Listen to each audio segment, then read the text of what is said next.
विदर्भ में मानसून के आगमन में अभी थोड़ा वक्त है, लेकिन उससे पहले ही विदर्भ में हुई जोरदार बारिश से खेतों में मिट्टी गीली है।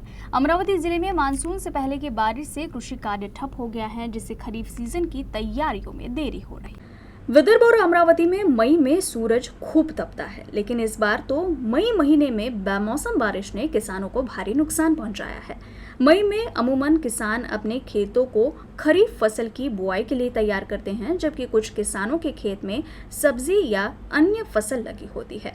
लेकिन इस बार लगातार हो रही बारिश के कारण कृषि कार्य ठप हो गए हैं। मिट्टी गीली होने से स्थिति यह है कि ट्रैक्टर खेतों में नहीं जा सकते। खरीफ सीजन की तैयारी के लिए किसान मई के आखिरी 2 सप्ताह में कृषि कार्य करते हैं, लेकिन भारी बारिश के कारण खेतों में ट्रैक्टर या बैलगाड़ी नहीं चल रही। अगर बारिश इसी तरह जारी रही तो खरीफ सीजन की तैयारियों में देरी होने का डर है। इसीलिए अब किसान उम्मीद कर रहे हैं कि बारिश से कुछ राहत मिली तो खेती का काम शुरू हो जाएगा।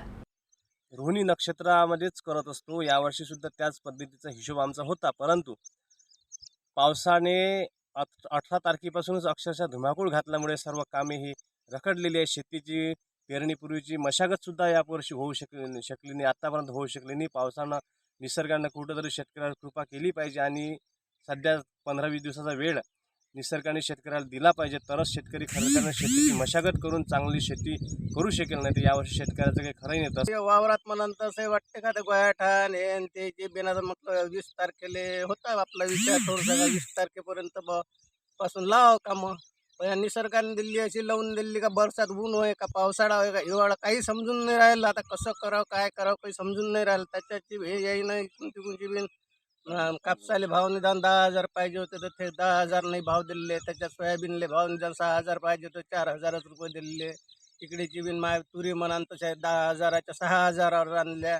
त्याच्यात ते शेतकरी आपला हे जे कर्जमाफी जे आहे त्या कर्जमाफीच्या आशेवर आम्ही आता पावसाळ्यात खूपच आपत्ती आहे. पावसाळा म्हणजे असा का उन्हाळा आहे का पावसाळा म्हणजे कास्तकारी समजा आमच्या शेवटच्या मेच्या शेवटपर्यंत पैसे अशा पद्धतीच्या कास्तकार करते.